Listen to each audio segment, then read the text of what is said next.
Hello guys, and welcome to the review of the Infinix Hot S. I unboxed this phone earlier in the week, but right now we are going to do a proper review of the phone. So here's a quick recap of some of the specs.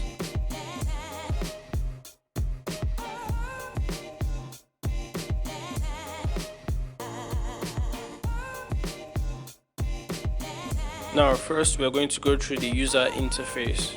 Now Infinix decided to add a new skin to their operating system. It's called XOS Chameleon. It's quite different from the XUI we are used to from the Note 2 series and the Hot 3, because those are basically just stock Android 5.1 lollipops and with just few customizations. This actually changes a whole lot of things. For example, the drop down notification menu is quite different, and the app drawer style looks quite similar to the one on Cyanogen mod. And I don't know why, but I kind of feel the notification drop down menu is actually the same with the one on the iOS for Techno. I realize they are quite similar, and I don't know why that is, but I think maybe it's a design choice, maybe it's competition or something, but they are absolutely the same. Now we're going to use an app called CPUZ to check out the real specs of the phone. Now CPUZ is a Windows application that is very popular for gathering information on the hardware of your PC, but there's also an Android version, so that's the one we're going to be using for this phone. Now you can see we have an MT6753 octa-core processor running at 1.3 GHz with a Mali T720 GPU processor. Now on device information, you can see pixel density is 320, total RAM is 2 gigs obviously, then internal storage is 10.28 left after the OS has taken what it's going to use.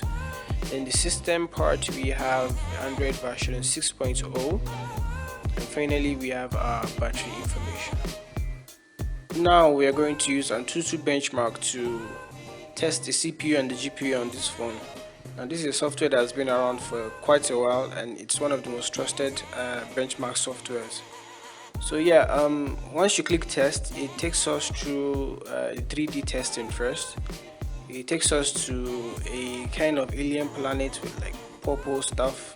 What it basically does is it tries to render graphics demanding scenes, which puts the GPU on the phone under a lot of stress, and it tries to come up with the fastest frames per second you can get on it.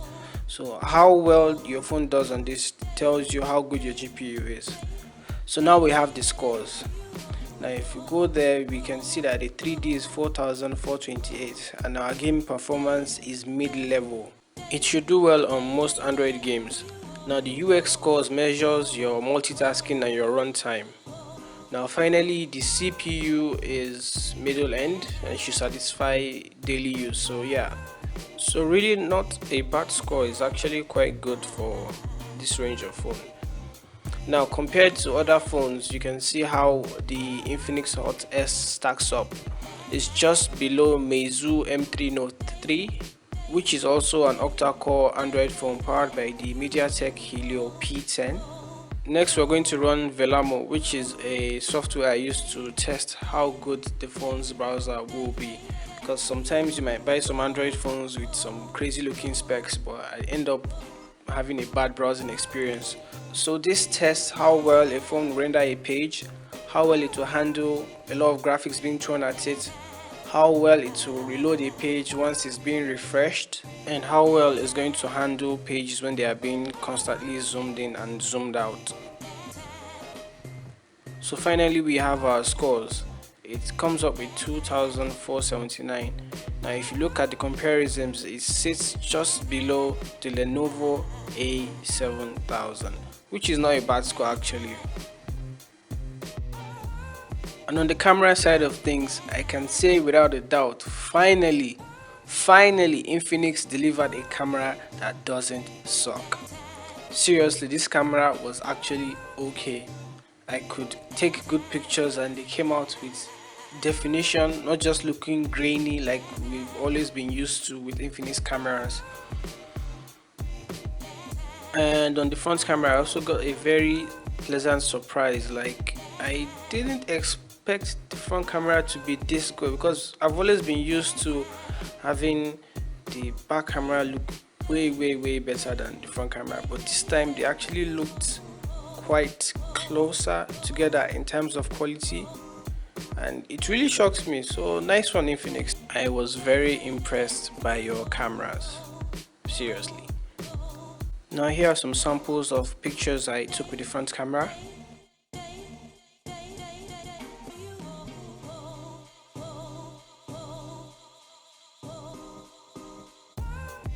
And finally, the main marketing point of the Infinix Hot S, which is the fingerprint scanner. And one thing I love about this fingerprint scanner is the fact that it is very fast. It's not as fast as the newer high-end phones like the Samsung Galaxy S6 and the Samsung Galaxy S7, or the HTC 9s and X9s and 10s, but it's quite a bit faster than the first generation ones, like the ones on the Galaxy S5. Is way smooth and it reacts very fast. So I also decided to test out the OTG feature, though I know it's quite standard right now and almost every Android phone has it, but I remember a time when Infinix and Tecno didn't have this feature, so I also had to test it out. And it's a nice addition. You just swipe down and you have your explore and your eject button. The explore takes you into your flash, the eject unmounts it. So once you explore, you can see everything in your flash drive, and you can manipulate, copy, move, delete. All in all, I feel the Infinix Hot S is a very great device. It's one of the best devices ever made by Infinix, and you can tell they put a lot of work into this phone. I love the metallic back, I love the fingerprint scanner, and I love the small form factor. I know 5.2 inches might be a bit too small, because in emerging markets I know we're very used to 5.5-inch devices and 6 inches, but I think it actually doesn't feel like a 5.2-inch phone if you actually hold it. Another thing I really liked was the camera. I know Infinix doesn't have a great track record with cameras, with Infinix 03 being their only bright spot in the whole area of camera and snappers, but I think they've actually found a winner in this one. So yeah, this is my review of the Infinix Hot S.